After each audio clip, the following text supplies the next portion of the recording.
안녕하세요. 말씀 묵상의 이광재 목사입니다. 예수님께서 하나님의 백성들의 경건한 삶의 모습, 또 그것은 또 특별히 유대인들이 경건의 모습이라 할 수 있는 세 가지에 대해서 구체적으로 지금 설명하고 계시는데요. 어제는 구제에 대해서 저희들이 같이 나눴습니다. 오늘은 이 기도에 대해서 예수님께서 가르쳐 주십니다. 기도는 너무나 중요합니다. 하나님과의 이 교제이고요. 또 저희들이 하나님과의 친밀한 교제 속에서 영적 호흡이라고 말하기도 합니다.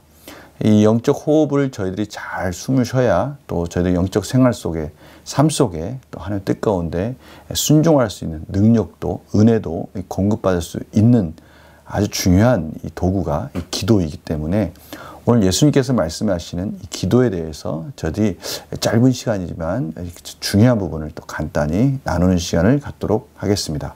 제가 기도하고 시작하겠습니다. 하나님 감사합니다. 오늘 하나님께서 저희들에게 허락해 주신 여러 가지 말씀 중에 특별히 기도에 대해서 가르쳐 주신 부분을 이 시간 나누려고 합니다. 성령님 조명하여 주셔서 하나님의 뜻이 무엇인지 저희들이 잘 이해할 수 있도록 도와주시고 예수님께서 가르쳐 주신 이 소중한 이 진리의 말씀이 저희들의 삶 속에서 그대로 녹아져서 삶의 열매로 또 풍성하게 맺어질 수 있도록 또 이 오늘 말씀 가운데 들려주시는 이 기도에 대한 이 특별한 하나님의 백성들의 도구가 잘 사용되어질 수 있도록 성령님 조명하시고 인도하여 주시옵소서. 감사드리며 예수님의 이름으로 기도드립니다. 아멘. 마태복음 6장 5절에서 15절 말씀을 봉독해 드리도록 하겠습니다. 또 너희는 기도할 때 외식하는 자와 같이 하지 말라. 그들은 사람에게 보이려고 회당과 큰 거리 어귀에 서서 기도하기를 좋아하느니라. 내가 진실로 너에게 이르노니 그들은 자기 상을 이미 받았느니라. 너는 기도할 때에 내 골방에 들어가 문을 닫고 은밀한 중에 계신 내 아버지께 기도하라. 은밀한 중에 보시는 내 아버지께서 갚으시리라. 또 기도할 때 이방인과 같이 증언부언하지 말라. 그들은 말을 많이 하여야 들으실 줄 생각하느니라. 그러므로 그들을 본받지 말라. 구하기 전에 너희에게 있어야 할 것을 하나님 너희 아버지께서 아시느니라. 그러므로 너희는 이렇게 기도하라. 하늘에 계신 우리 아버지여, 이름이 거룩히 여김을 받으시오며 나라가 임하시오며 뜻이 하늘에서 이루어진 것 같이 땅에서도 이루어지이다. 오늘 우리에게 일용할 양식을 주시옵고 우리가 우리에게 죄 지은 자를 사하여 준 것 같이 우리 죄를 사하여 주시옵고 우리를 시험에 들게 하지 마시옵고 다만 악에서 구하시옵소서. 나라와 권세와 영광이 아버지께 영원히 있사옵나이다. 아멘. 너희가 사람의 잘못을 용서하면 너희 하늘 아버지께서도 너희 잘못을 용서하시려니와 너희가 사람의 잘못을 용서하지 아니하면 너희 아버지께서도 너희 잘못을 용서하지 아니하시리라. 아멘. 오늘 핵심적인 부분은요. 외식하는 자와 같이 사람에게 보이려고 그렇게 기도하지 말라. 기도를 자신의 의를 드러내는 하나님께 나는 이렇게 경건하게 살고 있다. 나는 하나님께 이렇게 기도를 잘하고 있다. 이러한 수단으로 사용하지 마라. 이 자신의 의를 드러내는 그러한 과시하기 위한 그런 기도의 모습으로 하나님께 기도하지 말라라고 그렇게 경고하고 있습니다. 자칫 잘못하면 자기가 얼마나 신령한 사람인지를 나타내는 수단으로 사용되어질 위험이 있기 때문에 그렇죠. 그래서 오늘 골방에 들어가 문을 닫고 은밀한 중에 계신 내 아버지께 기도하라. 이 말은 우리가 기도할 때마다 사람들이 있을 때 하지 말고 은밀한 하나님과의 그러한 관계 속에 있는 그런 곳으로 찾아가서 기도하라라는 이런 단순히 그러한 부분을 말씀드린 것이 아니라 은밀한 중에 계신 하나님과 나와의 친밀한 교제, 하나님께 집중하는 인격적인 교제의 시간을 가지라라고 그렇게 말씀하시는 것이죠. 우리가 때로는 은밀한 중에 계신 하나님께 기도할 때 정말 세상 사람들과의 모든 관계들을 다 단절하고 저희들과 하나님과의 단독적인 그런 만남의 시간이 필요할 때가 있지 않습니까? 물론 같이 기도할 때도 있습니다. 그래서 오늘 하나님께서 말씀하시고자 하는 주님께서 저희들에게 가르쳐 주시는 이 방법은 하나님과 나와의 친밀한 교제에 집중할 수 있는 그러한 장소를 찾아가서 기도해야 된다. 또 하나는 이방인들이 기도할 때 중언부언한다. 이건 중언부언이라는 말씀은 이 반복적인 의미 없는 이 반복적인 말을 계속하면서 자신의 열심을 통해서 무언가 하나님께 얻어내려는 이런 이방인들이 우상을 섬길 때 하는 이런 모양들을 따라하지 말라라고 하시는 것입니다. 예를 들어서 이 바알 선지자들과 아세라 선지자들과 엘리야가 이렇게 갈멜산에서 같이 이렇게 기도하는 그런 장면이 있지 않습니까? 그때 이 바알이여 응답하소서 이러한 반복적인 말을 춤을 추면서 자기의 몸을 자해하면서 하루 종일 그렇게 기도하는 모습을 봅니다. 바로 그런 거예요. 의미 없이 자기들의 어떤 열심을 드러내기 위해서 바알이여 응답하소서 바알이여 응답하소서 계속해서 반복해서 하는 말들, 이거 이방인들이 자신의 열심을 가지고 나타내는 방법이거든요. 저희들이 하나님께 기도할 때 이러한 방법으로 기도하지 말라라는 것이죠. 바울이 에베소에 방문했을 때 그 극장에 모인 많은 군중들이 기도하는 그 내용도 나옵니다. 크도다 에베소 사람의 아데미여, 크도다 에베소 사람의 아데미여. 이 방법을 2시간 동안 계속 크도다 에베소 사람의 아데미여 이걸 계속해서 반복적으로 그렇게 기도하는 내용도 나옵니다. 이러한 부분을 말씀하는 거예요.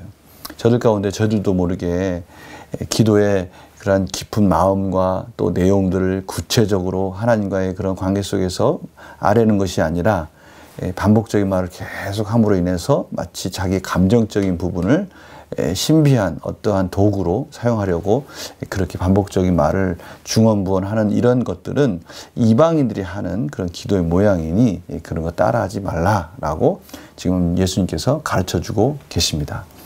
그래서 이러한 부분들을 저희들이 주의해야 하면서 또 예수님께서 이렇게 기도하라고 기도의 모범을 저희들에게 가르쳐 주신 장면이 그 다음에 이어서 있습니다. 너희는 이렇게 기도하라.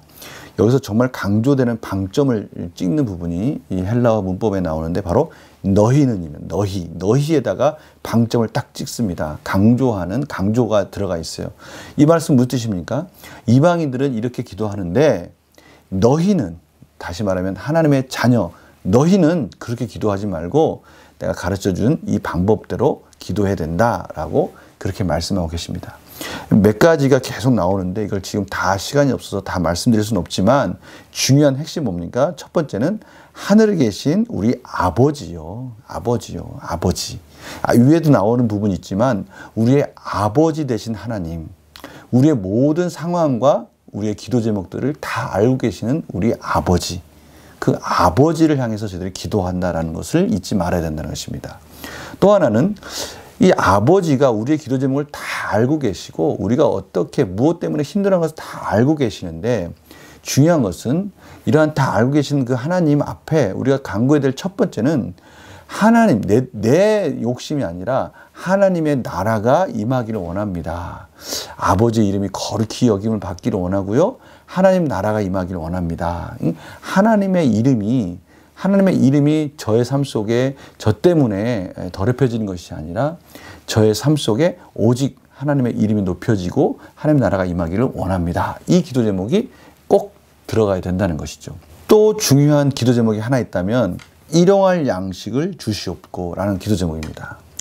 저희들이 매일 하루하루 하나님께서 만나를 광야에서 공급해 주셔서 하나님의 은혜를 바라보며 살았듯이 저희들이 이 광야 같은 이 세상 속에서 하나님께서 매일매일 공급해 주시는 은혜, 영적인 양식, 육적인 양식 모든 부분들을 하루에 꼭 필요한 만큼 하나님께서 공급해 주시기를 원합니다. 하나님을 바라보며 하나님의 은혜를 사모하는 하루하루 하나님의 은혜 없으면 살 수 없습니다라는 이 기도 또 중요합니다. 일용할 양식을 주시옵고. 두 번째는요, 죄 용서에 대한 부분입니다. 저희들 부족과 연약하기 때문에 하나님 앞에 늘 이 연약한 부분 가운데 하나님께 저희들의 죄를 용서하여 주시옵소서라고 간구하는 기도가 필요하죠. 그런데 중요한 것이 있습니다. 오늘 이렇게 나와 있어요. 우리에게 죄 지은 자를 사하여 준 것 같이. 우리 죄만 사해달라고 하나님께 간구하는 것이 아니라 우리 삶 속에 하나님의 자녀다운 삶이 나타나야 된다는 것을 지금 강조하고 계시는 거예요. 저희들이 하나님의 자녀가 되었습니다. 그러면 우리 가운데 제일 먼저 나타나는 것이 긍휼히 여기는 마음. 우리가 죄진 자로서 정말 무한한 하나님의 은혜 가운데 죄 용서를 받은 자들인데, 죄 용서를 받은 저희들이 남이 저지른 죄에 대해서 용서할 줄 모른다. 이것은 하나님의 자녀다운 삶이 아니라는 것이죠. 긍휼히 여기고 참으로 연약함 가운데 우리 모두는 죄 가운데 연약할 수밖에 없다는 것을 인정하고, 우리가 우리에게 죄 지은 자가 있다면 그들에 대해서도 용서해 줄 아는 그러한 삶이 동반되어질 때, 저희들도 하나님 앞에 나와서 하나님, 저희가 하나님 앞에 정말 최선을 다해서 하나님의 자녀답게 살려고 긍휼한 마음을 가지고, 또 우리 가운데 죄 지은 자에 대해서도 용서하는 마음으로 열심히 살았습니다. 부족한 저의 죄도 하나님 용서하여 주시옵소서라고 하나님 앞에 이 죄에 대한 부분, 삶이 동반되어지는 이 죄에 대한 용서를 간구하는 기도가 또 빠질 수 없는 것입니다. 이 부분은 또 뒤에 이어져서요. 시험에 들게 하지 마시옵고 다만 악에서 구원하여 주시옵소서. 이 부분도 계속 똑같은 내용들이 이어지고 있는 것입니다. 이 부분이 강조되어서요. 14, 15절에 다시 반복되고 있는 것을 알 수가 있어요. 너희가 사람의 잘못을 용서하면 너희 하늘 아버지께서 너희 잘못을 용서하시려니와. 이것은 무슨 조건이 아닙니다. 조건. 너희들 용서하면 나도 용서할게. 이게 아니라 하나님의 자녀답게, 죄 용서받은 자답게 긍휼히 여기고 용서하는 삶을 살려고 최선을 다할 때 우리의 경건의 이러한 열심 속에 저희들의 신앙이 성숙되어질 수 있다는 것이죠. 이러한 성숙된 신앙 속에서 하나님께 은혜를 구하는 삶이 바로 저희들 하나님의 자녀들의 삶이다라고 지금 하나님께서 예수님을 통해서 정확하게 가르쳐주고 계시는 것입니다. 우리가 이러한 말씀을 통해서 그렇구나. 기도할 때 꼭 빠지지 말아야 될 기도 제목들, 또 기도할 때 우리의 삶이 동반되어져서 하나님께 은혜를 구하는 것이 하나님이 원하시는 마음이구나라는 것을 저희들이 분명히 깨닫고요. 오늘 예수님께서 말씀해 주셨듯이 너희는 이렇게 기도하라. 이방인들과 구별되어지는 하나님의 자녀들에게 주시는 이 특별한 특권을 저희들이 올바르게 하나님 안에서 마음껏 사용하는 저희들의 삶이 되기를 저희들이 간절히 축원합니다. 제가 기도하고 마치겠습니다. 하나님 아버지 감사합니다. 저희들이 하나님의 뜻 가운데 하나님이 원하시는 삶을 살 때 하나님께서 저희들에게 능력을 주시고 모든 과정을 하나님이 인도하시는구나 라는 것을 깨닫도록 하나님께서 허락해 주신다고 오늘 말씀해 주십니다. 하나님 나라가 임하기를 원하고 하나님의 자녀답게 살기 위해서 최선을 다하며 기도하며 나갈 때 하나님께서 그 기도 가운데 다 아시고 응답해 주신다고 말씀하십니다. 저희들이 기도의 골방을 만들게 하시고 기도의 시간을 정하게 해 주시고 말씀 안에서 하나님의 뜻을 구하며 하나님과의 친밀한 교제 시간을 만들어가게 하여 주시옵소서. 감사드리며 예수님의 이름으로 기도드립니다. 아멘. 오늘 말씀 구체적으로 잘 적용하셔서 하나님께서 저희들에게 주신 이 특권, 이 기도를 마음껏 사용하는 그러한 삶이 되기를 간절히 축원합니다. 내일 또 뵙겠습니다. 안녕히 계세요.